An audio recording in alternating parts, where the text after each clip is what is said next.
your ability to understand people, not virtually, but in the flesh, eye contact, being able to be in front of them, to talk to them, not through a screen, but actually there, to actually have to be funny, to actually have to communicate, to actually have to say something interesting, to actually have to express interest in their world.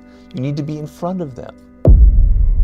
Put yourself out in the world, face rejection, and try and develop some real people skills, because social skills are a muscle.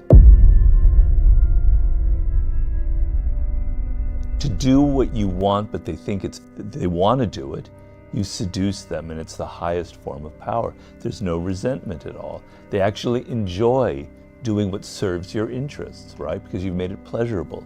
So seduction is a high, high form of power. Okay, it's not just sexual seduction. Seduction is social, it's political, it's marketing, it's psychology. So I want to write a book about the psychology of seduction. The hot seducer is what you want to be, which is you genuinely are excited by the person. You're not just faking it. You're not just faking that you're interested in it. You actually are interested in the person. You actually maybe want to fall in love with them, right? And because you have that genuine desire for them, it has a mimetic effect on the other person. They get kind of caught up in the infection of it. They get infected by your own emotion, and they fall under your spell as well. There are people who have a talent for repelling others, right? Okay, so they talk too much. They know everything, okay, right? A lot of women have this experience. The man will get it. They're explainers. They know everything, and they just talk about themselves, and they know, answer to everything. Very anti-seductive, because it shows that you're only interested in yourself, right? People who preach and moralize is very anti-seductive. A seducer wants to be open, wants to be non-judgmental, wants to be tolerant of the other person. That shows that you're kind of secure. You're not insecure. You can reduce all of the anti-seductive traits to great deals of insecurity that come out, right? You're on a date, and you're always thinking about yourself. Am I saying the right thing? Does she or he like me? How are they viewing me? As opposed to being interested in them and their world. What are they thinking of? What are their likes and preferences? Not about you, it's about them. That's what makes seduction successful and very therapeutic as well. So anti-seducers are too self-involved. They're too worried about themselves. They talk too much. They're vulgar. They moralize. They preach. I could go on and on. You have to let go. That's part of the process. You have to be willing to accept pain and being hurt and being rejected. So the word vulnerable comes from the Latin vulnus, which means wound, a wound. So to be vulnerable is to be open to being wounded, right? And a lot of people, particularly in the world today, they're deathly afraid of any kind of wound, of any kind of hurt. So they protect themselves.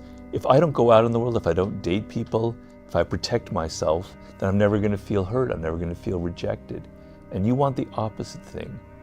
To be rejected is okay. It's a good thing in life. It teaches you something. It teaches you about your limits. It teaches you about what maybe you did wrong. It also gives you a little bit of a thicker skin. You can endure it. I tell people, if you've been rejected, if you've been hurt, on to the next person. Just go on, find somebody else. Don't internalize it. Well, it's neither good nor bad, it just is. The best way to not be insecure is to succeed, is to do something, to accomplish something that gives you a degree of real confidence. Because there's fake confidence. There are people who think that they're wonderful, but they're not really wonderful. And that's masking a lot of insecurity, and we can kind of read that off them. But if you actually achieve something, if you actually reach a goal, you set yourself a goal. I'm going to start a business when I'm 25. You start that business and it fails. Okay, but I had the cojones to start that business in the first place. I can feel pretty good about that, right? That gives you confidence. But if you never try it, if you never try to start that business, you may feel protected, but you're insecure, and that insecurity will haunt you the rest of your life, right? So the best way to not feel secure is to accomplish something, is to get off your butt and do something, to act in this world, to try and achieve a goal. And so, and if you do, then, you'll feel less insecure. You have something to rest upon. You have laurels to rest upon. You have a sense of, damn it, in a world where people talk and talk and talk, pretend to be something, I actually tried. I didn't talk, I did it. Well, that will help you overcome some of your insecurities. The worst thing is you're going to say, yeah, sometimes I like to be dressed up as an infant and be spanked. And that comes out of nowhere. Well, God, I didn't even know who this person was. Get the hell out of my life. But, if you reveal something like that, the other person's going to go, God, I didn't know Randall at all. I didn't know he had these kind of tastes. Get me out of here. I'm getting a divorce, right? So it's got to be a level of trust already established between you two.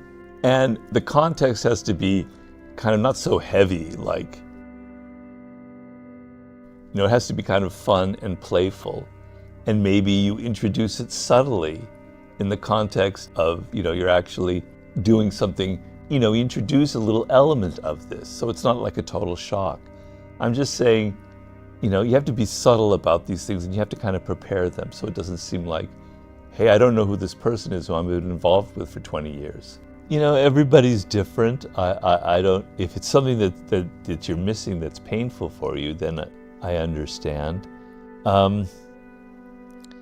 But you have to, it has to be a mutual thing.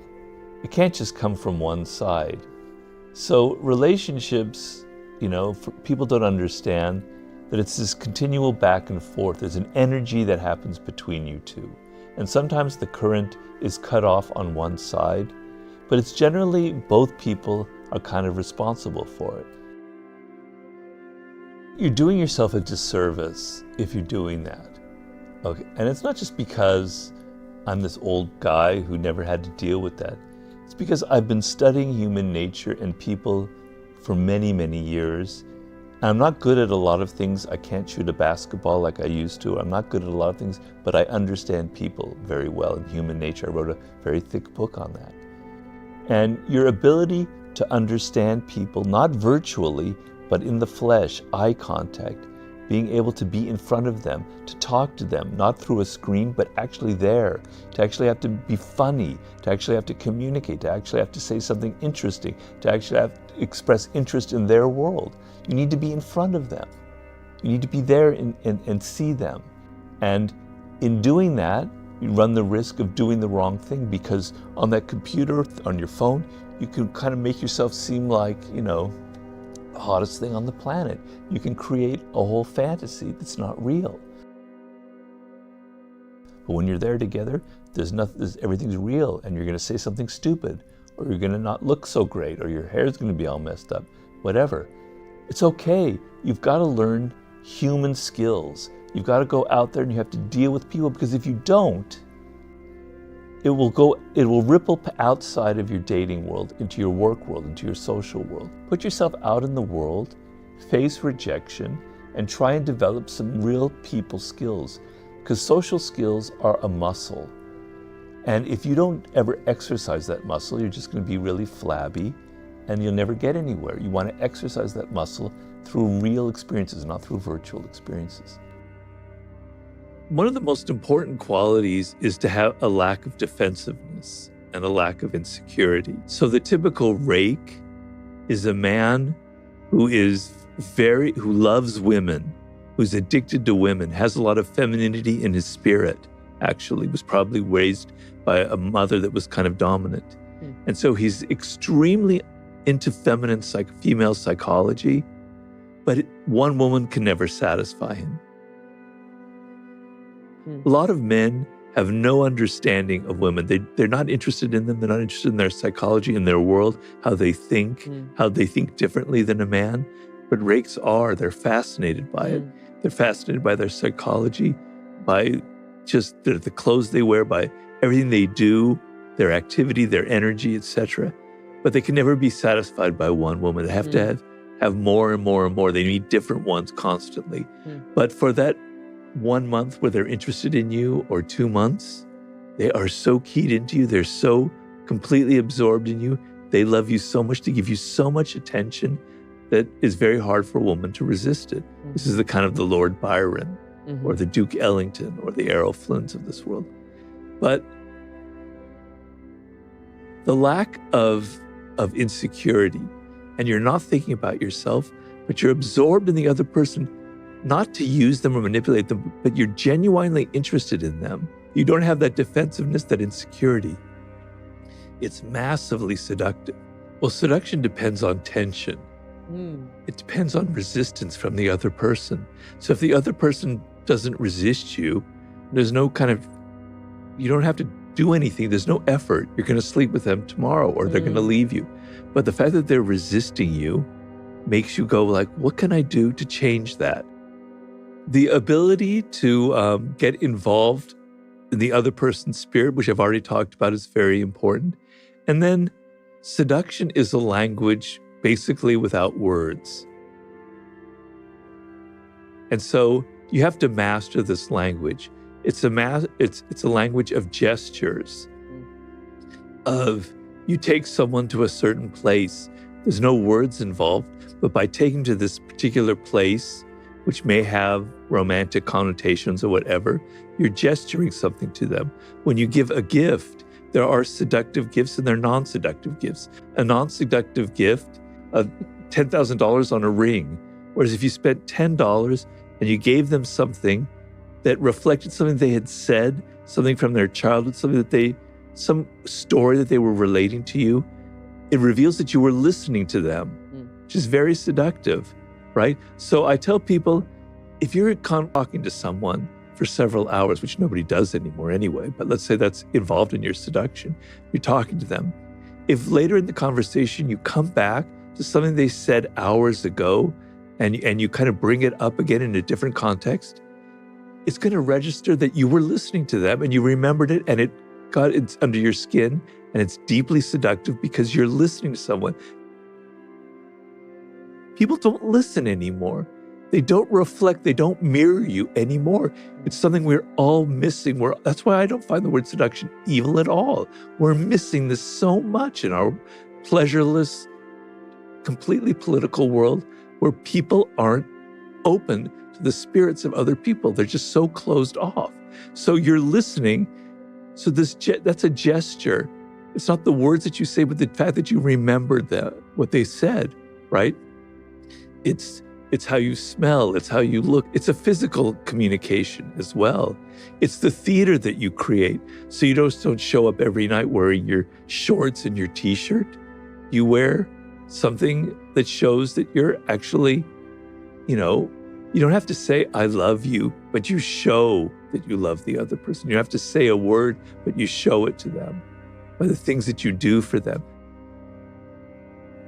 A lot of men have a really hard time now dealing with rejection, right?